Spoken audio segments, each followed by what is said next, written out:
Okay. Gotta get this started. Alright, so we have from Etsy Wishlist Foliages Red Crystallinum. It just came in today. And we're going to shock and awe this plant, although it's already just came through shipping, but we want to stack all that stress in one setting so it can overcome it and then just bam, be on the right side of things. We're going to go over the technique into making the soil for the survivor program, and then just the ratios of it are 85% orchid bark, and then 15% perlite, 4% sphagnum moss, and 1% rose tone rose food.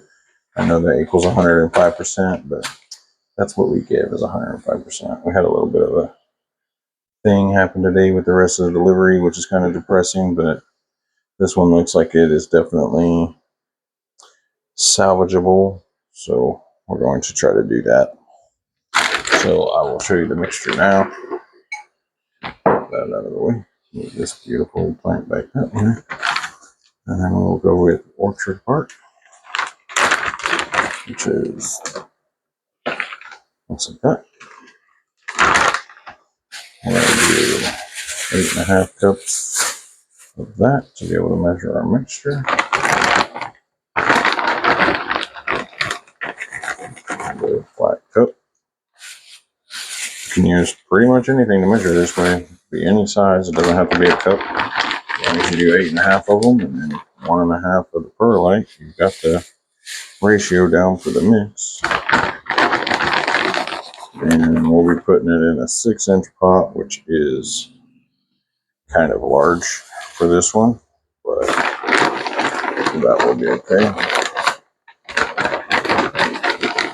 because it's got a good top on it. Its root structure is a little small, but that'll be fun.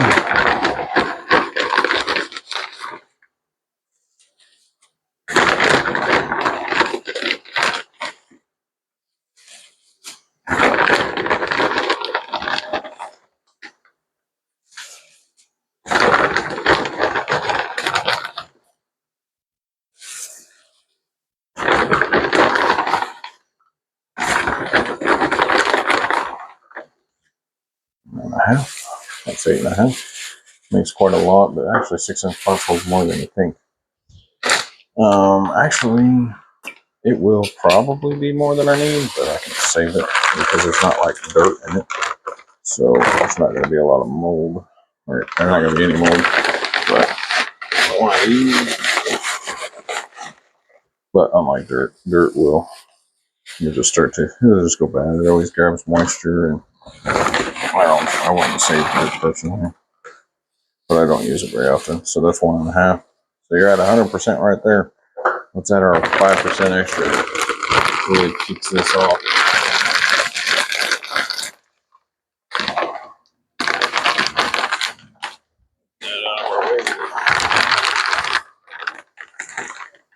This good stuff out of the way. Now sphagnum moss, cellophane to protect it, keep it dry. This is probably like $5. It's pretty cheap. A lot of good cheap stuff goes together to make some really good stuff for our plants. So we'll just take a handful of that. That'll be your, maybe you could say that's 10%, I guess, if it's a cup worth or so.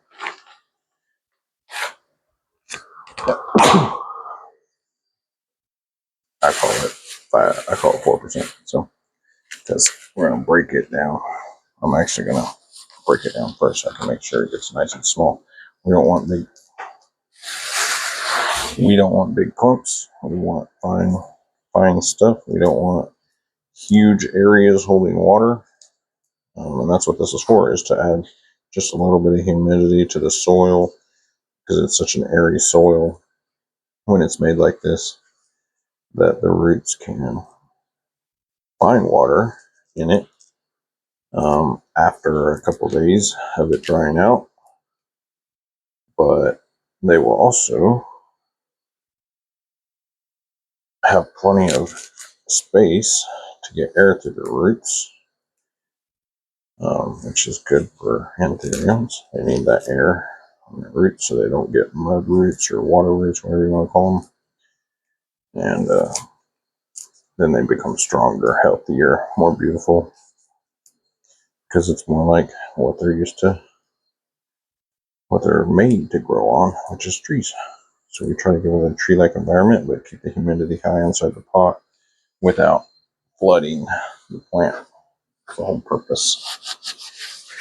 And so we give it little sanctuaries of water, and then most of the environment is air pockets within the bark. And then perlite helps with that water to this moss too.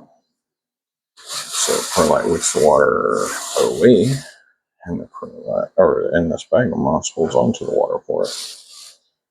And then the rose tone is basically horse manure.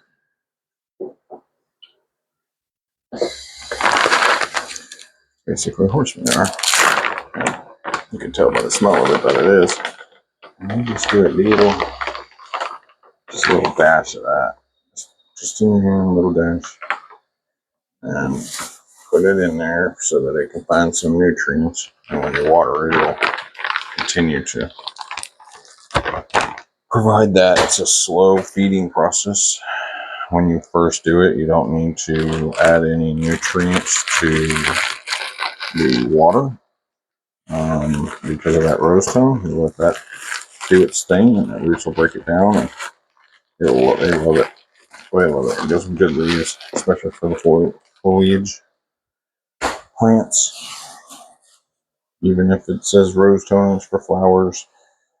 It makes the leaves as beautiful as flowers for sure. I'll just clean up as we go. And then make sure I'm getting all the steps in order. Mix that up thoroughly. Just use a bag. Easier than dirty in a bowl.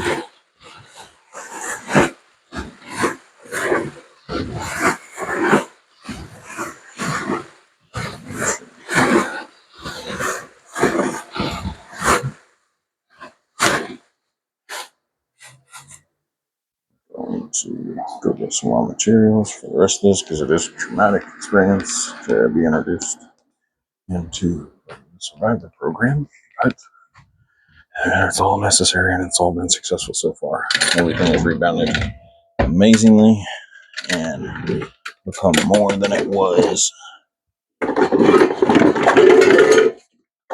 afterward. So that's what we're going to do. We're going to do it the same as we always do.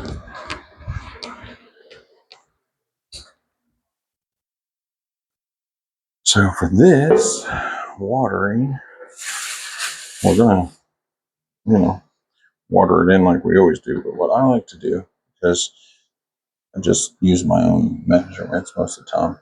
1, 2, 3, 4, 5, 6, 7 leaves. For every leaf, we add a drop of this root grow. Seems to be what they like. 1, 2, 3, 4, 5, 6, 7. Because in the early stage of this program, I'm not worried about petioles. I'm worried about leaves and roots. That's all I care about right now. Since I'm going to get wet, I'm going to roll up my sleeves. I'm going to get dirty.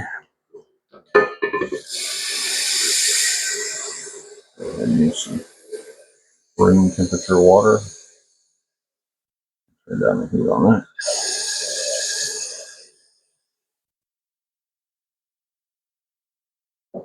Very nice and warm. And we'll get rid of this hose so it's not disturbing us. Put it back on here in a little bit. Wait. Make sure it's a little warmer than room temperature. That'll be okay. The leaves are super dirty, and these are velvet anthuriums, so we don't really want to touch the leaves as much as possible. In shipment, it really got knocked out of its soil. It does have a decent roots. That's all soil and trash. I don't leave mine in mud. And because it's already been through shipment, I want to be gentle on these roots because it is very compacted soil. We're not going to damage the roots at all. We're going to barely, just literally, this is all the pressure you need. And that soil will start to come apart while you're floating it. And the water protects the roots. I'm going to spin it a little. We're going to break that soil up. We're going to float all that soil away. We don't want dirt on anthuriums. I don't. What I want is a good, extremely airy mixture. And they have this one buried to the gills in dirt. And I try to be very gentle, respecting that it can feel all of these vibrations on the soil. And that's exactly what I was looking for, which means I'm going to have to go get a scalpel and do this quickly. Because most of these are grown. And we have two other plants that we're going to be doing this today. We're going to be removing these from two other plants. They are just plugs, normal plugs, but a lot of people call them death plugs because, especially on these plants, what ends up happening is the soil and the roots on the outside gets dried out, and you think the soil is dry, and it is. And then the plug stays way moist, and it's right in the center on the main taproot. And here's that plug in here. You'll see it. It's silver. This is just a death plug, and all it does is hold moisture on the root system, and these need air. And so we're going to be extra gentle. We're going to get that plug out of there. So I'm going to set this down. We're going to go get a knife, a good clean knife.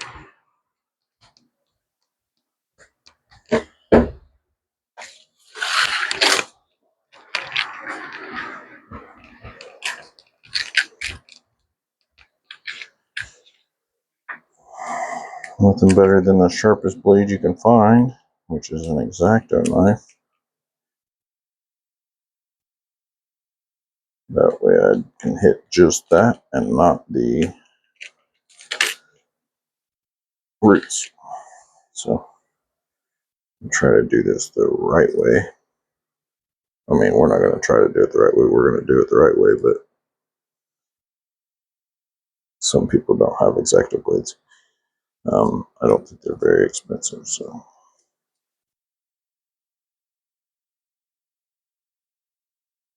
Get in here, X-Acto knife. And we want to make sure we're not getting roots. I'll turn the blade backwards to pull the material up, and then I will spin the blade around. By putting the blade in backwards, when I pull up, I know that I can check and make sure there's not a root on the blade before I pull the blade through. I'm going to go ahead and just work on this material. Get this, it's just trash. Get this trash out of our system. We don't want trash in our system. See how there's a root there that I don't want to cut? But what I want to do is I want to get right next to it. Cut that. Protecting the plant. And protecting all that it is, even though it grows out of that. And I'm sure that nurseries need it. I'm not a nursery yet, so I don't use it, and I probably wouldn't as a nursery. I'll just bury it in what I'm going to ship it in and what I want it to grow up in. And then I'm going to see if I can't pull this off and whatever roots are growing out of it. I'm going to cut slits to allow the material to come away freely. So it's a lot. It's pretty dramatic on the roots. It's a lot of movement. It's a lot of touching. The roots aren't supposed to be touched. They're supposed to be underground. But If you want the healthiest thing possible, the healthiest plant, then you get this away from them.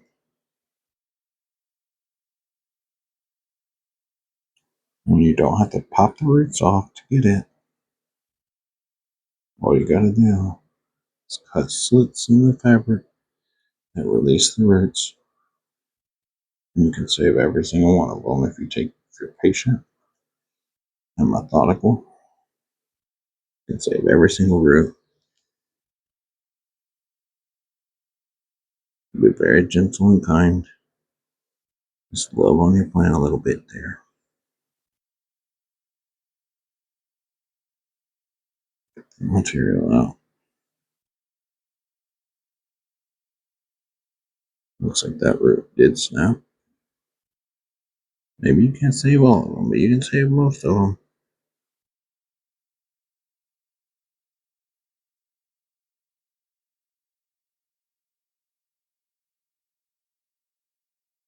I stripped all the fine hairs off, I'm sure. Just how it will pull and scrape. And I'm sure that all the fine hairs in this root are destroyed now from removing the soil and all of that. There are still some I can see, but we want to follow these roots. Be gentle and kind to the plant. It's a little bit like a surgery. It really is a surgery. So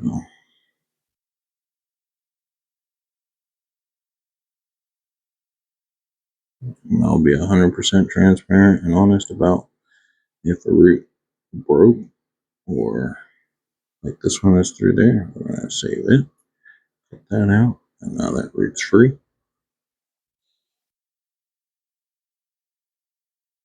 I'm just going to follow the roots and make sure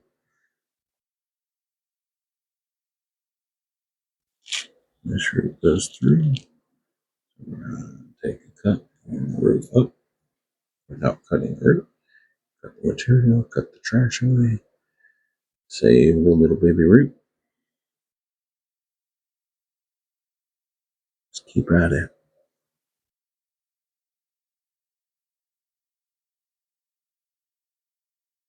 Just releasing it. Look, that root's all choked out. Push through the fabric like they want it to. But then the fabric stays and never goes away. Never truly degrades. You could use some sort of biodegradable stuff. There's got to be something out there. Now this big mess of a root system, which is good. I like to see that. See if it's got sprouts off of it. It's got roots on roots, which is what we want. Looks like I nicked that one.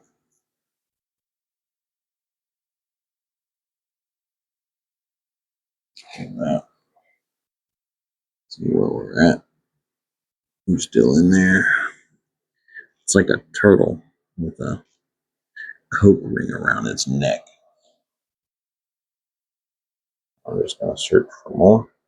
And there isn't. So we're going to do one more dip on this, and we're going to get this guy in his new home. Look at all that extra dirt leaving. All that dirt that was stuck there, caked together on the main core taproot. And now we have clean, beautiful root system. There's a little bit of extra, but we don't even want to pull that off because it'll eventually wash away. That will wash away. And you see we lost our new emergent leaf in that process. That sucks, but that's all right. I don't really need it. We'll cut that later, but I do not want it. I'll probably just leave it the way it is. No more damage necessary. No introduction of foreign objects into the system. It was just a pinch off basically because it fell. That's all right though. It can work on its roots and it may cannibalize some leaves to grow root hairs, which is expected. And we've already lost a new emergent. Normally, whenever it goes through a traumatic process like this, it will stop to care. It will stop all nutrients going to that new emergent leaf because that's a high production asset, and it has to pour in a lot of stuff, but it is not in the place to do that right now. So it'll probably kill these leaves off and regrow the root system. Once that happens, then it will just start to become more full, uncurl, and then it will start producing new leaves after that. And that's all we can expect. We're not looking for anything crazy. And it may take months. Usually first 2 weeks, it'll start just droop and look sad and everything like that. That's to be expected. And the good news is that it takes 2 weeks to get through the quarantine process for the plant. So that's fine. I fully plan on filling this entire pot up with roots, and it'll do it. So, because we don't need to bury it deep, normally you would bury it as deep as you can, and we will bury it as deep as we can, but we'll also not bury it above its rhizome, above where the leaves start to go into the roots. So this one has this huge structure on top, beautiful huge structure, and it's tiny little roots. No, sir. So we can actually go a little deeper, which is good. Give it good support. We're going to make sure that when we bury this thing, I always tip them a little sideways, get some of that wicking on the roots so that they can attach to it. And this one's just so small, there's not really much getting the bark and everything in there. I always like getting the perlite on the roots because it'll wick all that water off of them. And then they have to go out towards the sphagnum moss and find their water, which is what I want them to do. It makes them strong, makes them work. And we don't raise lazy plants here. We raise machines. We raise production houses. And it's got good hydraulic pressure holding those leaves up, which is amazing because it just went through over a week worth of travel in the mail from Florida to Missouri in the middle of winter. So I think this guy's going to be a fighter.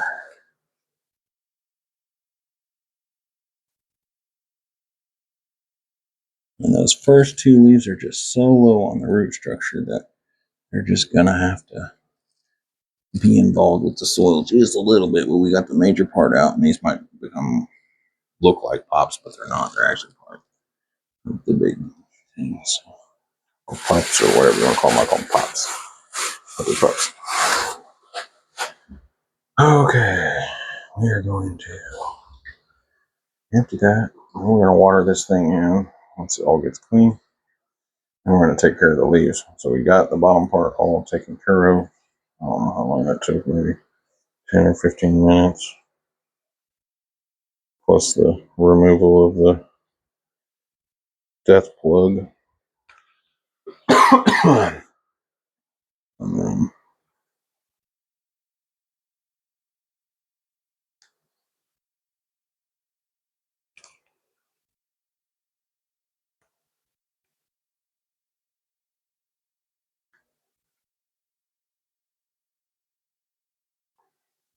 I'll sanitize that with alcohol so it's good to go again. And I'll sanitize it again next time too. But we were able to remove a death plug, yay. I'll put the hose back on.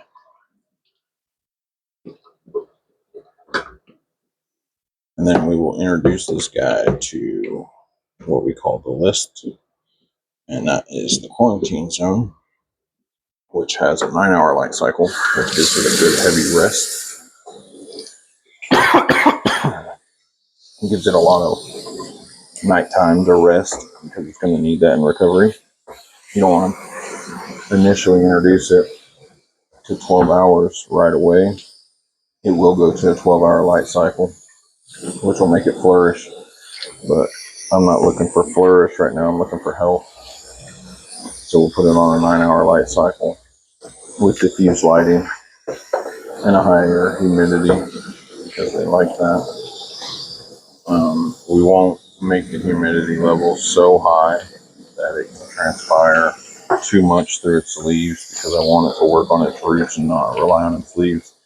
There's a process where with these plants, if you baby them too much, they'll not perform in exactly the way that I'm hoping for, which is that it says, oh, my roots have been messed with, and all I want to do is fix them, because it gets that signal and it starts to do that, and then it starts to transpire through the leaves, and the plant thinks, oh, maybe I'm not as bad off as I thought. And it is as bad off as it thinks. It's just getting confused because it's getting nutrients through its leaves. And so you take that away from it and you make it use its roots. Now on the velvet anthuriums, I don't really like getting the leaves soaking wet, but this one, because it came sideways, I'm just gonna have to wet it down as I water it and get all of the dirt off. It's highly aggressive. It doesn't like that at all. But I don't like doing it either. But I just do a quick rinse because it has just so much of the old dirt on the leaves from shipping. And now we will literally soak this pot until it floats. And I removed the plug, so we're gonna plug the hole with our hand and get the bark floating. So that bark is definitely floating, and we will drain it all out. And what that's going to do is suck all of that into position. It's going to suck the plant in. I'm going to press just a little. All right, and that's pretty much all you got to do to water your plant in. This is Crystallinum. We act as every plant is fully infested, and then we will spray that on there. They say don't make it dripping, and I don't listen to that because I definitely do make it drip. I do not want anything on these, and I especially do not want it being introduced into the rest of the culture. Now, those will drip off. We have to let that fully dry. We're not going to pet it or wipe it down or anything on the velvet anthuriums. I do not wipe the leaves. I just let them take care of themselves and dry off. And so what we're going to do, we made that mixture earlier. All that this is just water with some root drops, so that we can encourage it to grow more roots, even if that's used for propagations. I use it to support these guys, and encourage them to grow new roots. It gives them what they need for that process, because that's what they're going through right now. That's what they need to do more than anything. And so that's what we have to do. And we encourage it and support it and feed it. And you get out what you put in. Put in garbage, you get out garbage. Put in good stuff, you get out good stuff. And that's exactly what we'll do, is get out good stuff.